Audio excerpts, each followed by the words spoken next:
बहुत शुक्रिया बैस साहब। डॉक्टर ज़ैनब, आप असिस्टेंट प्रोफेसर हैं बीकानेर नेशनल यूनिवर्सिटी में, एकेडमिशियन हैं, रिसर्चर हैं, और जैसे भी बैस साहब फरमा रहे थे, आप एक टास्क फोर्स भी पे तश्कील दी है, काम कर रही हैं। Madam, what do you make of this? अभी जैसे खुर्रम दस्तगीर साहब भी कह रहे थे कि हमें स्ट्रेटेजिक कम्युनिकेशन में भी जाना है, अस्करी ऑप्शंस भी सामने रखनी चाहिए। जो मैं आपसे बात करना चाहता हूँ, in the absence of international system, international law, जब हम देखते हैं कि बैन अल-अक़वामी सिस्टम ऑपरेट नहीं कर रहा, ट्रीटीज, इंटरनेशनल लॉ की वायलेशंस हो रही हैं, तो इंडिया ने ये सोचा होगा कि जब बाकी दुनिया के ममालिक कुछ नहीं कर सके तो पाकिस्तान क्या कर सकेगा, तो हम जो मर्जी कर लें। What do you make of that? ये जो एटीट्यूड है, और फिर अभी वो मेरा ख्याल है पिच भी करने लगे हैं अभी जुलाई से अपने आप को non permanent member in the UN security council, जाना जी चाहते हैं रूल्स बेस्ड इंटरनेशनल ऑर्डर में, और उसी की वो जो है वो धज्जियां उड़ा रहे हैं। What do you make of that? आप इसमें क्या कहेंगी डॉक्टर साहब? जी, thank you very much, Ambassador Azaz Chaudhary and Dr. Qamar Cheema. Am I audible? Yes, जी, you are audible, loud and clear. Thank you very much. अच्छा, मैं इसमें बहुत शुक्रिया मुझे इसमें शामिल करने के लिए। मैं पिछले 13-14 साल से इस इशू पर रिसर्च कर रही हूँ, वाटर इशू के ऊपर ही। वैसे तो मेरा एरिया इंटरनेशनल रिलेशंस है, लेकिन इंटरनेशनल रिलेशंस में मेरा एरिया जो है वो वाटर सिक्योरिटी और नेशनल सिक्योरिटी है। और मेरी जो पीएचडी की डिसर्टेशन थी एक्चुअली वो एग्जैक्टली इसी इशू के ऊपर थी कि ये पाकिस्तान के लिए नेशनल सिक्योरिटी इशू क्यों है। और कल जो कोर कमांडर्स कॉन्फ्रेंस हुई है उसके एलामिया के बाद मेरा ख्याल है कि कोई ऐसा लेवल पाकिस्तान में अब नहीं रहा जहाँ हाईएस्ट पॉसिबल लेवल पे ये इशू सिक्योरिटाइज हो चुका है। अब इसमें दो चीजें हैं कि वी नीड टू अंडरस्टैंड कि इंडिया एक्चुअली करना क्यों चाह रहा है। 50 साल तक, कम से कम 40 से 50 साल उसने इस ट्रीटी में गुजारे, 60 साल शोर मचाते हुए अगले 10 से 15 साल गुजारे, लेकिन इस ट्रीटी में गुजारे। 3 ईस्टर्न रिवर्स को फुली यूटिलाइज किया और अभी भी मजीद कर रहा है। लेकिन अब इंडिया की क्या ऐसी वजूहात हैं कि वो ट्रीटी से निकल गया और निकलना चाहता है? देखिए, इसमें दो बड़ी इंपॉर्टेंट रियलिटीज है। एक इंडिया की इंटरनल रियलिटी है which is pushing it to do it, और सेकंड है जियोपॉलिटिकल रियलिटी। पहली रियलिटी ये है कि इंडिया ने 3 ईस्टर्न रिवर्स लेना इंडिया की नॉर्थ ईस्टर्न इंडिया के लिए बहुत इंपॉर्टेंट था, कम से कम उस एरिया के लिए कि जो आगे चल के ब्रह्मपुत्र बेसिन जहां से शुरू होता है वहां तक जो नॉर्थ वेस्टर्न इंडिया है उसके लिए इंडस बेसिन बड़ा अहम था। तो ये दरिया और वो अपर रिपेरियन था, तो वो इस स्टेटस को पूरी तरह एक्सप्लॉइट कर रहा था। But being the lower riparian, हमारे जो कंसर्न्स थे वो एड्रेस जब किए गए एक खास ग्लोबल ऑर्डर में, और उस ग्लोबल ऑर्डर का पाबंद था इंडिया, और बहुत सी इंटरनेशनल रियलिटीज थी कोल्ड वॉर की, जिसकी वजह से इंडिया को इस स्कीम का हिस्सा बनना पड़ा। अब एक बहुत बड़ी और जियोपॉलिटिकल रियलिटी है, और वो ये है कि वो global order is in turbulence, severe turbulence.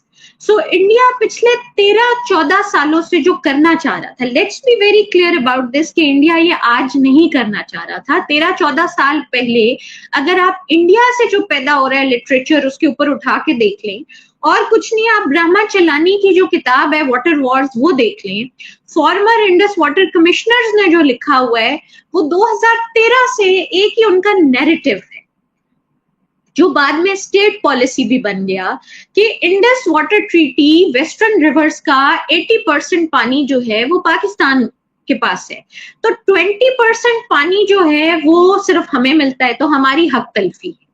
जो पूरे के पूरे 3 ईस्टर्न रिवर्स थे, ब्यास, रावी और सतलुज, जो कि एक्सक्लूसिवली इंडिया को as a result of this treaty मिल गए, वो कहते हैं कि जी ये तो हमारा राइट। अब इसके साथ एक और इशू एसोसिएट हो जाता है, वो है कश्मीर का। Because of the position of Kashmir, India remains to be the upper riparian on Jhelum and Chenab as well. अब इन्होंने सतलुज डाइवर्ट किया, सतलुज लेके गए, इन्होंने इंदिरा गांधी कैनाल सिस्टम बनाया, राजस्थान को इरिगेट करना था। वो कैनाल सिस्टम बहुत ज्यादा सक्सेसफुल नहीं हो सका रेगिस्तान में, पंजाब में से नए सूबे निकाले गए, population dynamics, industrialisation, urbanisation, India इस वक्त दुनिया की छठी बड़ी ऑफिशियल इकोनॉमी है, पॉपुलेशन सबसे बड़ी बनना जा रहा है। ये वो एरियाज हैं जो actually bread basket of Indian सब कॉन्टिनेंट भी थे, तो फूड का इशू बहुत बड़ा है। अब इंडिया को अपने नॉर्थ वेस्टर्न पार्ट के लिए, जिसमें पंजाब, हरियाणा, किसी हद तक राजस्थान, आंध्र प्रदेश, इनके लिए बहुत ज्यादा मजीद वाटर सप्लाई चाहिए। And let's be very clear about this also कि चिनाब अब उनकी हिट लिस्ट पे है, और चिनाब से कम पे अब वो नहीं मानेंगे, जिस तरह वो एक जमाने में सतलुज से कम पे नहीं माने थे इंडस वाटर ट्रीटी। अब 2013 से जो एक कैंपेन चल रही थी डिप्लोमेटिक एकेडमिक इंडिया में, और दैट सक्सीडेड इन डिटर्मिनिंग कि इंडिया को ये पानी बहुत जरूरी चाहिए, और वेस्टर्न रिवर्स की भी जो 80-20 की रेशियो है ये चेंज होनी चाहिए। एंड 2016 में फिर प्राइम मिनिस्टर मोदी ने कमीशन बिठाया, and it was very easy for India कि वो जिस भी इशू को क्रॉस बॉर्डर टेररिज्म के साथ एसोसिएट कर देंगे, it becomes a major problem for Pakistan, क्योंकि अनफॉर्चुनेटली टेररिज्म, हम खुद दुनिया में सबसे ज्यादा टेररिज्म का शिकार रहे, बट दिस पाक Afghan border issue being a very volatile ground, breeding ground for terrorism, ये इस पूरे खित्ते को एक एक्सक्यूज देता रहा है, और ये बहुत अरसे तक एक जॉइंट सबका पिंचिंग पॉइंट भी रहा है। अब और बहुत सालों तक इंडिया कामयाब रहा इस लॉबिंग में कि हर एक के बाद एक American foreign national security strategy जो आती थी उसमें पाकिस्तान को एसोसिएट किया जाता था विद क्रॉस बॉर्डर टेररिज्म। 2016 में टेररिस्ट अटैक के बाद प्राइम मिनिस्टर मोदी ने कमीशन बिठाया कि जी हम ट्रीटी कैसे खत्म करें। वो नहीं निकल सके, उनको लीगल एक्सपर्ट्स ने भी कहा कि आप नहीं निकल सकते, और तब तक इंटरनेशनल ऑर्डर में ये वोलेटिलिटी नहीं आई थी अब तक कि जो इनको इतनी स्पेस प्रोवाइड करती इंडिया को कि वो इंटरनेशनल ऑफिसेस को और इंटरनेशनल लॉ को इस बुरी तरह इग्नोर करें जिस तरह वो अब कर रहे हैं। एंड चलते चलते 2019 में तक बात आई, और फिर 2025 में चूंकि यूएस चाइना कंपटीशन और टर्बुलेंस और अमेरिकन इंटरनल जो पॉलिटिकल डायनामिक्स हैं वो इस इशू पे पहुंच चुके, and a very important factor is Trump administration's respect and commitment to international structure, जो सेकेंड वर्ल्ड वॉर के बाद अमेरिका ने खुद बनाया था। जब उन्होंने देखा कि ट्रम्प एडमिनिस्ट्रेशन की ये कमिटमेंट बहुत कम हो चुकी है इस इंटरनेशनल ऑर्डर से, और बहुत से इंटरनेशनल ट्रीटीज और इंटरनेशनल इवन पेरिस अग्रीमेंट से अमेरिका खुद बाहर निकल गया है, और यूएन की तरफ भी कोई खास कमिटमेंट नहीं है, और चाइना अभी वो पोजीशन लेने का फैसला नहीं किया, चाइना अभी लेना नहीं चाहता वो ग्लोबल पोजीशन। तो इस वोलेटिलिटी का और इस फ्लूइड कंडीशन का, इस chaos का फायदा इंडिया ने उठाया है, and India has associated with a conventional military balance in the region, क्योंकि अदरवाइज आप देखें कि जो बैलेंस ऑफ पावर पाकिस्तान ने मेंटेन किया हुआ है इस साउथ एशिया में इंडिया के साथ, वो और किसी तरह भी इंडिया के लिए उसको बैलेंस को डिसरप्ट करना इतना आसान नहीं है, एक्सेप्ट दिस इशू कि अगर वो पाकिस्तान को इस इशू पे पकड़ते हैं, which is a lifeline for Pakistan.